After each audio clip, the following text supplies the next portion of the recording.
Subscribe कीजिए ध्येय IAS channel को और बेल आइकन को दबाइए लेटेस्ट वीडियो सबसे पहले देखने के लिए।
भारत के ज्यादातर मेट्रो सिटीज प्रदूषण और ग्लोबल वार्मिंग का शिकार है, लेकिन इन सब के बावजूद हमारे ही देश में एक ऐसी जगह है जहां हरियाली है और लोग स्वच्छ हवा में सांस ले रहे हैं।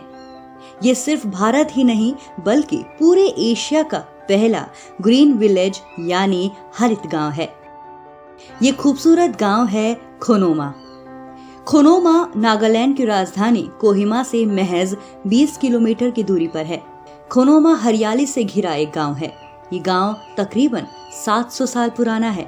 यहाँ लगभग 600 घर हैं और इनमें 3000 लोगों की आबादी रहती है। आज DNS में जानेंगे एशिया के पहले हरित गांव या ग्रीन विलेज खोनोमा के बारे में, इसके हरित गांव बनने की यात्रा के बारे में। खोनोमा भारत ही नहीं एशिया का भी पहला ग्रीन विलेज है।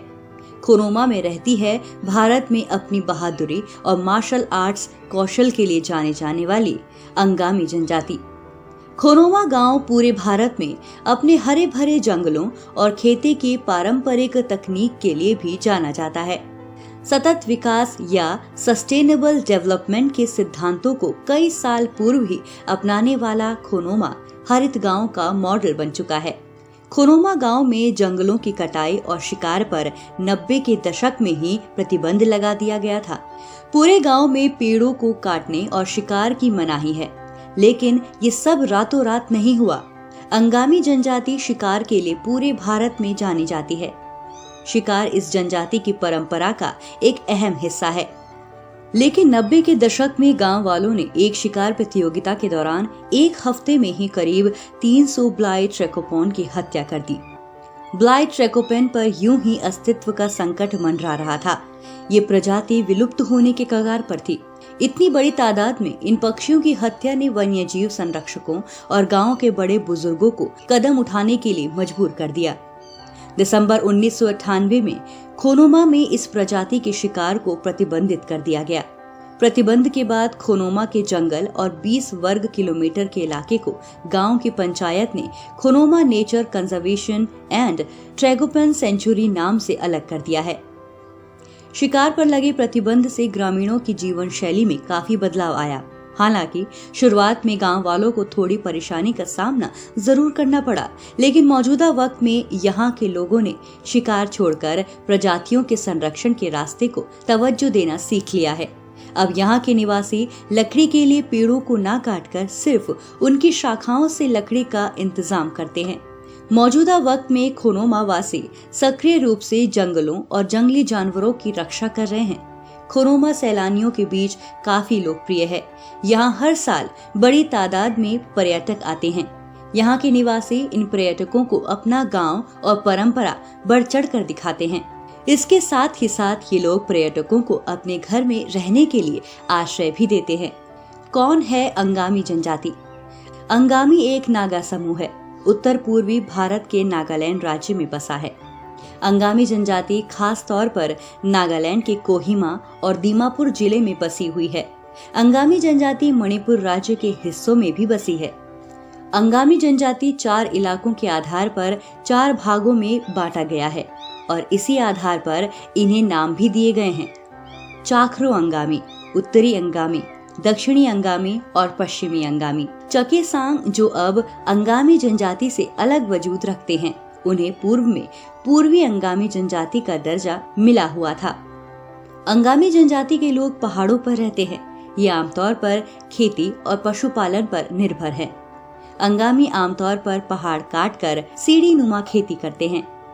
आज से तकरीबन 100 साल पहले अंगामी आदिवासियों ने अंग्रेजों से जंग लड़ी थी। एक तरफ जहां आधुनिक हथियारों से लैस अंग्रेजी सेना थी, तो दूसरी ओर निहत्थे आदिवासी। लेकिन निहत्थे होने के बावजूद अंगामियों ने इस हमले का जवाब बड़ी बहादुरी से दिया। अंगामियों ने अपने रणनीतिक हुनर और मार्शल आर्ट्स कौशल की वजह से इस लड़ाई में अंग्रेज सेना को काफी नुकसान पहुंचाया। ये इनके बहादुरी का ही जज्बा था कि अंग्रेजों ने 1830 से 1880 तक इस इलाके में घुसने की हिम्मत तक नहीं की। गौरतलब है कि अंग्रेजी राज में ही खोनोमा गांव में ईसाई धर्म आया। मौजूदा वक्त में खोनोमा में ज्यादातर लोगों की तादाद ईसाई धर्म को मानने वाले लोगों की है। हालांकि आज खोनोमा भारत समेत पूरी दुनिया के लिए एक ऐसे गांव की तस्वीर पेश करता है जहां सतत विकास का उन्नत मॉडल अपनाया गया। इस गांव में सीमित संसाधन और लगन से यहाँ के लोगों ने इस इलाके को एक ऐसे इलाके में बदल दिया है जो पूरी तरह से प्रदूषण मुक्त है और हरा भरा है।